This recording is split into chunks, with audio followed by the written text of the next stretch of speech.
Sebelum menonton, jangan lupa like, subscribe, dan tekan tombol lonceng. Selamat menyaksikan. Halo sahabat Eljon, kembali lagi di Eljon Medical Forum bersama saya Cynthia, dan tentunya di Eljon Medical Forum ini kita akan membahas seputar dunia kesehatan. Hari ini kita akan bahas mengenai berkaitan dengan kulit, yaitu luka bakar. Sudah hadir bersama saya, ada Dr. Matahari Arsi, dokter spesialis kulit. Halo Dokter Matahari. Halo Cynthia, apa kabar? Baik, apa kabar dokter? Kabar baik juga. Oke, hari ini kita bahas perawatan luka bakar ya dok, pada kulit. Oke. Nah, dokter, sebetulnya yang dikatakan luka bakar itu yang seperti apa sih, dok?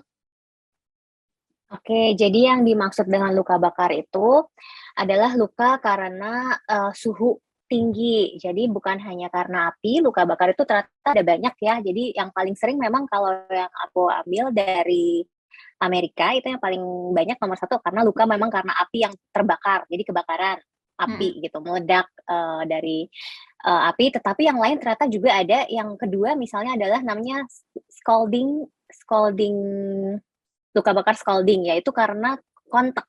Misalnya kita kena air panas, atau kita memegang benda yang panas, teko atau panci yang masih panas. Atau perempuan mungkin suka pakai pengeriting rambut, nah itu juga luka bakar. Kemudian ada juga namanya luka bakar karena suhu uap yang tinggi gitu. Jadi misalnya rice cooker kena uap panasnya atau air mendidih kena uapnya itu juga bisa. Kemudian ada juga yang karena kimia, jadi misalnya kena asam yang terlalu asam, atau basa yang terlalu basa, itu juga dia masuk luka bakar. Dan yang terakhir itu karena radiasi, jadi karena sinar, itu juga masuknya luka bakar.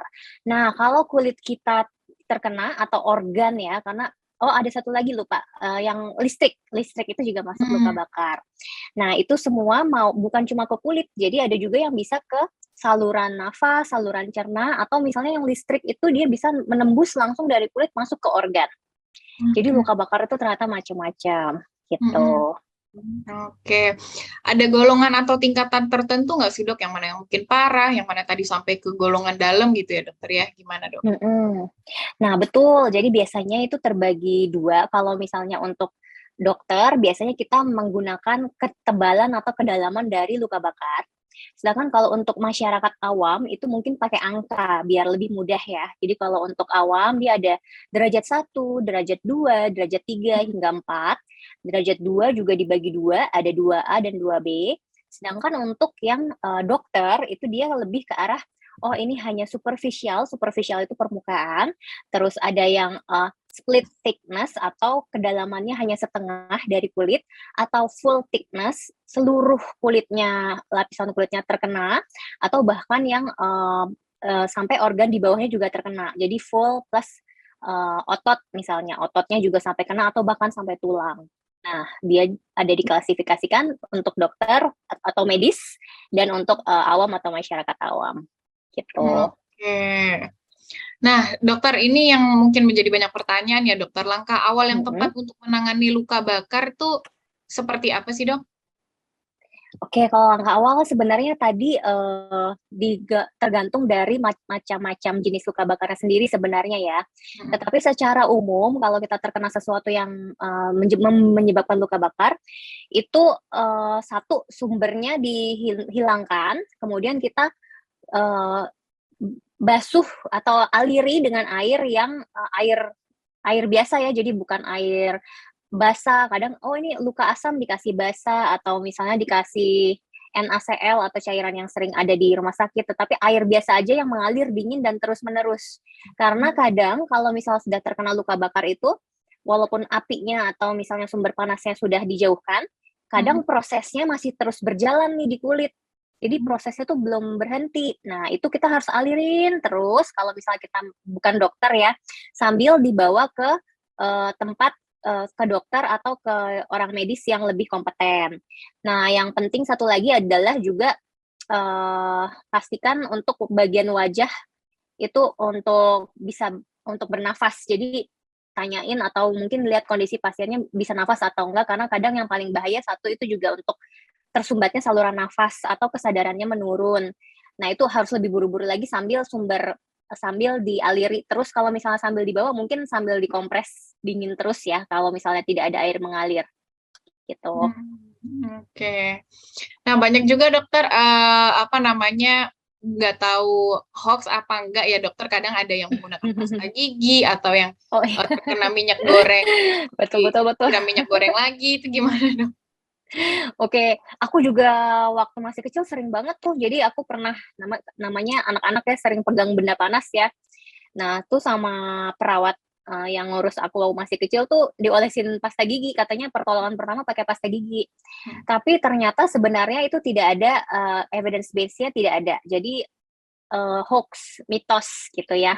Sebenarnya tadi yang paling pertama adalah dialiri dengan air dingin, atau kalau memang punya salep-salep yang memang membantu untuk mengurangi peradangan, itu boleh sih, misalnya salep steroid, tetapi itu yang memang termasuk golongan obat. Jadi bukan kayak benda-benda rumah tangga seperti minyak goreng atau odol. Jadi mendingan dikompres dengan air biasa saja yang dingin, terus nanti sambil dibawa ke dokter atau ke medis yang paling dekat.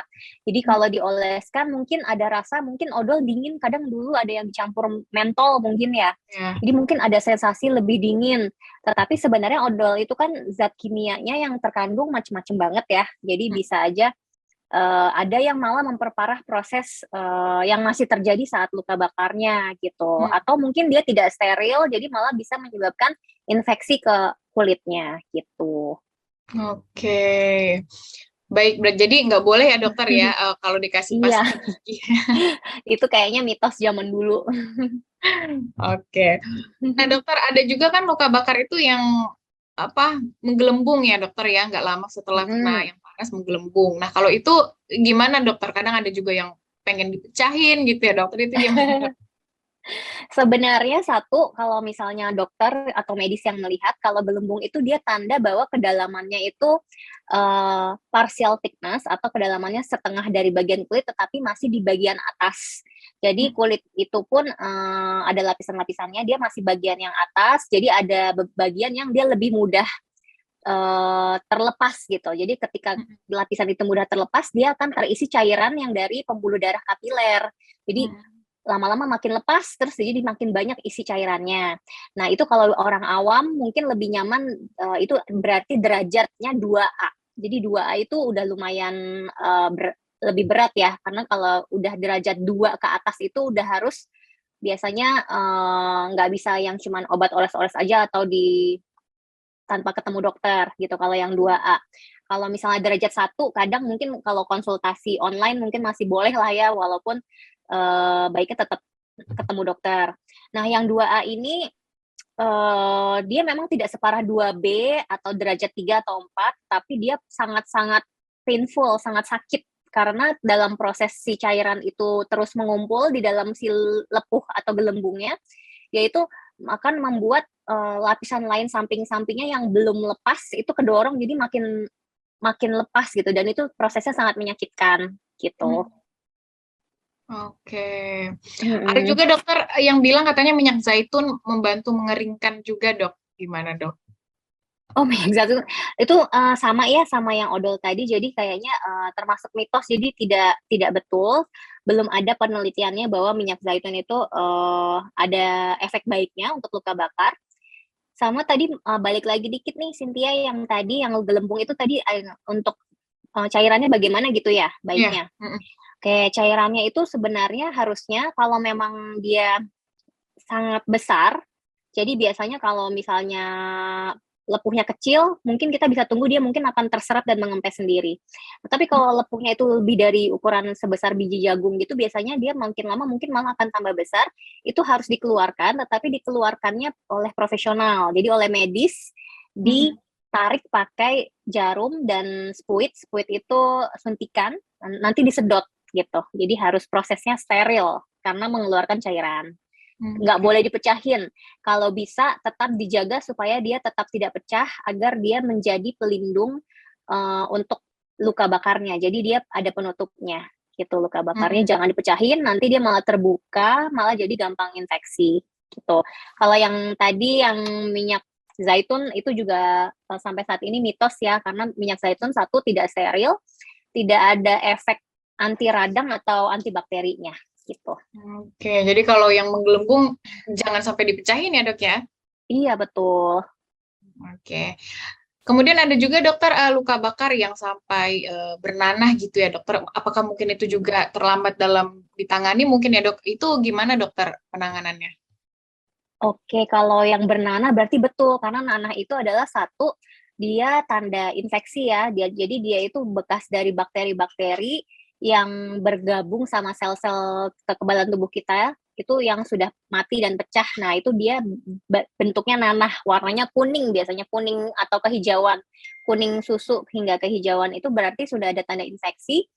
Nah, semua pasien luka bakar yang ada infeksinya, itu tidak bisa mengobati sendiri. Itu harus ke dokter untuk mendapatkan obat yang lebih baik gitu. Sahabat Eljon, tadi kita sudah mendengarkan yang mengenai penanganan luka bakar, kaitannya juga dengan pasta gigi tadi adalah hoax ya.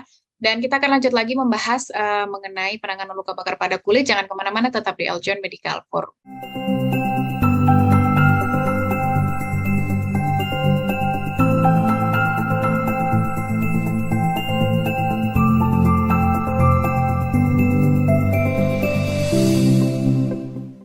Hi everyone, my name is Ita Yolandari, your Putri Pariwisata Indonesia Sulawesi Selatan 2022. Don't forget to watch Eljon TV and click like, comment, and subscribe.